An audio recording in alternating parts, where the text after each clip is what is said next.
دیکھیے حضور صلی اللہ علیہ وسلم نے واضح طور پہ بات فرمائی ہے کہ جب 10 سال کے ہو جائے تو پھر مارو لیکن چہرے سے بچاؤ. تو اس لیے جو ہے وہ بچوں کو ہلکی پھلکی ایسی تربیت.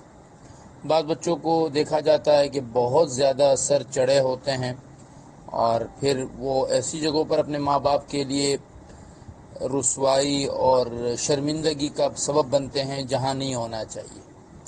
مہمان بیٹھے ہوئے ہیں، کوئی محفل ہے تو وہاں پر وہ ایسی حرکتیں کرتے ہیں. پھر ماں باپ نے چونکہ بیجا لاڈ دیا ہوا ہوتا ہے تو وہ اس لاڈ کی وجہ سے وہ پھر بات بھی نہیں مانتے. بچوں کو مارنے سے زیادہ اس بات کی ان کی عادت ڈالیں کہ وہ آپ کی آنکھ کے اشارے کو سمجھیں. باقی شرارت بچے نہیں کریں گے تو میں نے اور آپ نے کرنی ہے کیا؟